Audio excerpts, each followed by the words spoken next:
आप देख रहे हैं तीरमऊ के ग्राम सभा का भ्रष्टाचार का खुलासा। यह भ्रष्टाचार का एक जीता जागता प्रमाण है। शौचालय बनाया गया है, दरवाजे ना तो ढंग के लगाए गए हैं, ना ही ऊपर छत डाली गई है। सीट की हालत आप देख सकते हैं, किस तरह की घटिया सामग्री का इस्तेमाल करके यह बनाया गया है। जिनका शौचालय है, आइए उनसे मिलते हैं, उनसे बात करते हैं, हकीकत जानने की कोशिश करते हैं। क्या नाम है आपका? बब्बू यादव। ये बब्बू यादव है, इनका शौचालय है।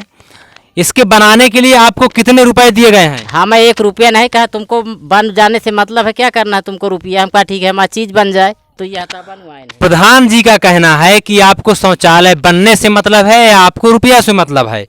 अब देखिए इनके साथ क्या हुआ। क्या आपको मजदूरी के नाम पर और मेहनत हम किए हैं, खाली वो मिस्त्री भाई का दिए हैं बस। नहीं, हम 3-4 आदमी मेहनत किए हैं। मेहनत भी नहीं की, पूरा काम भी नहीं का, पूरे घर परिवार को लेकर मजदूरी भी नहीं की। सिर्फ और सिर्फ प्रधान द्वारा इनका आरोप है कि प्रधान द्वारा सिर्फ एक मिस्त्री दिया गया है, जो कि इस तरह की घटिया सामग्री का निर्माण करके एक घटिया शौचालय का निर्माण कराया गया है। आप देख रहे हैं, आप देखिए शौचालय के बाद देखिए प्रधानमंत्री आवास या इनकी जो ग्राम सभा द्वारा जो कॉलोनियां निर्गत की जाती हैं, उनकी स्थिति देखिए, उनके बारे में देखिए। थोड़ा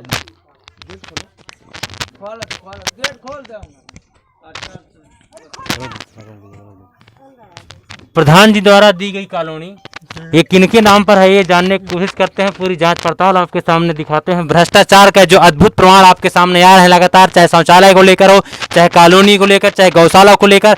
एक तरह से कहा जाए या ग्राम सभा पूरी तरह भ्रष्टाचार में डूबी हुई है। यहाँ के प्रधान पूरी तरह भ्रष्टाचार रूपी शासन में एकदम डूबे हुए हैं। क्या नाम है आपका? हमारा देशराज नाम। देशराज के नाम से कॉलोनी आई? देशराज साहू। देशराज साहू जी। कितना मिला है आपको पैसा कॉलोनी का? कुल मिल 1 लाख रुपए मिला। 1 लाख रुपया मिला है। क्या कहा जा रहा है आगे? अब आगे कुछ नहीं कहा जा रहा, ना कुछ मिल रहा। कॉलोनी पूरी हुई है ऐसा बोला जा रहा है क्या? हाँ, कहते हैं कि पूरा हो गया। पैसा 20,000। 1 लाख रुपया इनको मिला है। कमीशन के नाम पर 20,000 रुपया भी इनसे लिया गया है। आइए देखते हैं कॉलोनी की स्थिति।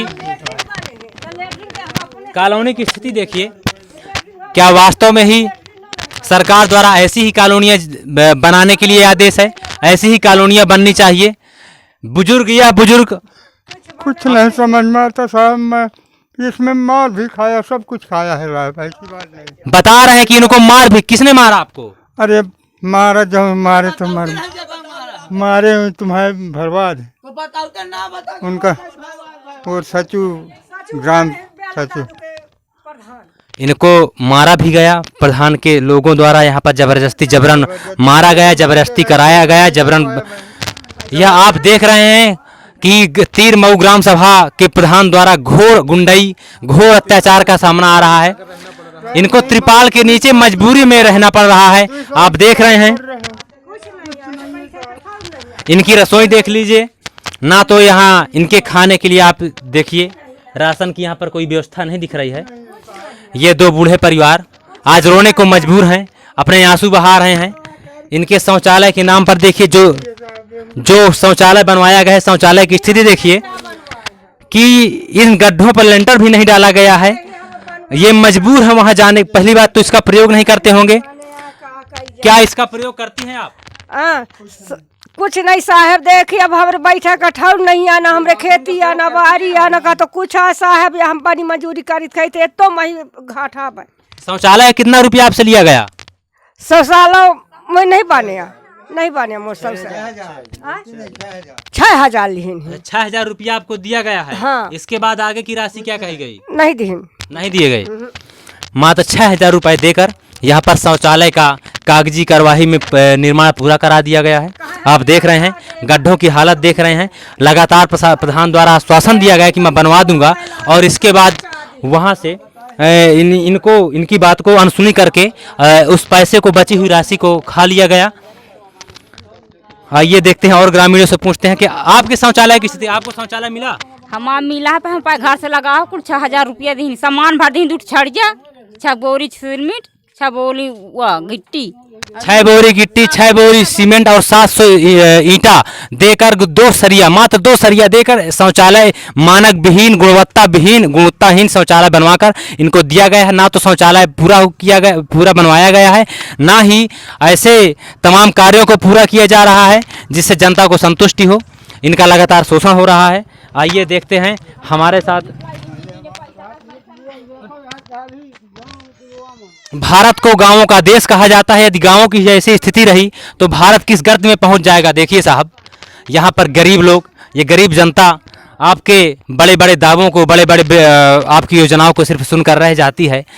मैं समझ नहीं पा रहा हूँ। आप लोग देख रहे हैं कि चाहे फ्रांस से चलकर राफेल आ जाता है, अमेरिका से अपाचे हेलीकॉप्टर भारत आ जाते हैं, लेकिन दिल्ली से चली कोई योजना इन गरीब ग्रामीणों तक नहीं आज तक पहुंची है। शौचालय में कितनी राशि मिली है? मिली है एक किस्त। कितना पैसा? 6,000। बाकी के 6,000 कहाँ गए? 6,000 प्रधान बोला नहीं आ रहा है। क्यों नहीं आ रहा है, बताया नहीं? ये नहीं, कुछ नहीं बताया, बोला नहीं आ रहा, जब आएगा तब मिले। आप देख रहे हैं ये शौचालय है, इन्होंने पूरा कराया। इस शौचालय की देखिए 6,000 रुपया मात्र दिया गया। इस शौचालय को आपने कैसे पूरा कराया? इसको उधारी लेके पूरा करवाया, बोला बनवाओ फिर हम देंगे, आएगा तो। यह गरीब जनता है साहब, किसान है। बुंदेलखंड के किसान की हालत किसी से छुपी नहीं है। देख रहे हैं लगातार वह आत्महत्या करने को मजबूर हो रहा है। पहली बात तो अतिवृष्टि हो जाती है, कभी अनावृष्टि हो जाती है। अगर इन दोनों समस्याओं से किसान बच जाता है तो अन्ना पशुओं से नहीं बच पाता है। यदि अन्ना पशुओं से भी किस तरह बचाव का प्रयास करता है तो SDM महोदय द्वारा मुकदमा ठोक दिया जाता है गाँव वाले के ऊपर। और यदि उससे भी बचकर बाहर निकलता है तो ग्राम प्रधान द्वारा यह कहा जाता है कि आप कर्ज लेकर किसी से बनवाइए, बाकी आने वाली राशि मैं आपको दूंगा। और वह कर्ज के राशि में डूबकर मरने के लिए मजबूर हो रहा है किसान। आपके सामने जो मजबूर जनता खड़ी हुई है, आप देख रहे हैं ये हाल है आपके ग्राम का। किस तरह गांवों का मोदी जी आप जो बड़े बड़े दावे कर रहे हैं कि ग्राम सभा, ग्राम भारत की आत्मा है। यदि भारत की आत्मा की यही हाल रहा तो क्या होगा भारत का? जब आत्मा ही भ्रष्ट हो जाएगी, जब आत्मा को ही नष्ट कर दिया जाएगा तो शरीर का क्या होगा? पंकज ने मुझे मारा है यहाँ पे, गिरा। पंकज कौन है? और सचिव है। हाँ, ग्राम पंचायत में पंचायत मित्र है और इनको गिरा कर मारा है। यहीं पे मारा है, पैसा मांग के रहे, मैं नहीं दिया। किस लिए मारा है आपको? ये पैसा की खींचा, पैसे के लिए मारा है। हाँ, कि पैसा चाहिए मुझको। पैसा किस लिए मांग रहा था? वो पंकज किस लिए पैसा मांग रहा था? पैसा मांग रहा है कि मैं तुम्हारी कॉलोनी निकलवाया। अच्छा, जी। मतलब यदि आप कॉलोनी दिलवा रहे हैं, सरकारी योजनाओं को जनता तक पहुंचा रहे हैं तो बदले में आपको कमीशन देना होगा। यह लोकतंत्र का अंग बन चुका है। यह रामनगर विकास खंड के तीरमऊ गांव का एक अधिकार बन चुका है। ऐसे भ्रष्टाचारी लोग, ऐसे गुंडे लोग, ऐसे मवाली लोग, ऐसे शराबी जुआरी लोग, इन वृद्ध लोगों से लेकर इन पेट और पीठ का पता नहीं है। आप देख रहे हैं दोनों बराबर हो गए हैं। ऐसे लोगों से, ऐसे गरीब जनता से वो कमीशन लेकर अपना घर चला रहे हैं, अपनी रसूख को लगातार बनाए रखने का प्रयास कर रहे हैं लगातार। और आप देखिए ये हमारे शख्स, क्या नाम है आपका? मेरा नाम अशोक। क्या आपको शौचालय मिला? नहीं मिला। क्या कहा गया है शौचालय मिलने के लिए? शौचालय मिलने के लिए बोला पैसा आ रहा है, फिर आया नहीं। यहाँ ODF गाँव तमाम घोषित हो गए हैं। सरकारी योजनाओं में शौच मुक्त भारत, खुले में शौच मुक्त भारत का अभियान सफल माना जा रहा है। लेकिन आप गांव की दशा देख रहे हैं। ग्राउंड जीरो में यदि आप जाकर देखेंगे कि क्या स्थिति है। क्या कहा गया है आपसे कि शौचालय क्यों नहीं दिया जाएगा? बोला पैसा आएगा दिया जाएगा, फिर आया नहीं दिया। अच्छा, इनसे कहा गया कि पैसा आएगा दिया जाएगा, शौचालय बनवाया जाएगा। ये आश्वासन लगातार जारी है। 5 वर्ष हो गए हैं। 5 ग्राम पंचायत के कार्य का समय पूरा होने को आ गया है। आगामी यदि कोरोना काल ना होता तो इस समय चुनाव भी हो जाते, लेकिन आज तक इनको शौचालय नहीं मिला है, इनको कॉलोनी नहीं मिली है। तमाम लोगों के शौचालय पूरे नहीं किए गए हैं। गौशालाओं का लगातार दोहन हो रहा है। ना तो गौशाला बनी गई है, ना तो किसानों की कोई समस्या हल हो रही है। बाजरे की खेती देखेंगे, यहाँ पर किसानों की फसलें देखेंगे तो पूरी तरह चर गई हैं अन्ना पशुओं द्वारा। लगातार किसान अपने अस्तित्व पर रो रहा है। वह जाए तो कहाँ जाए? एक खेती ही मात्र उसका साधन है जो उसके जीवन यापन के लिए आधार है। यदि वही किसान अन्नदाता जो देश का पालक है, जो देश के हर कोने कोने में अनाज पहुंचाता है, यदि उसी का ही शोषण होगा तो देश का क्या होगा, जनता का क्या होगा? यह भविष्य आप ही बता सकते हैं। नमस्कार, प्रकाश ओझा।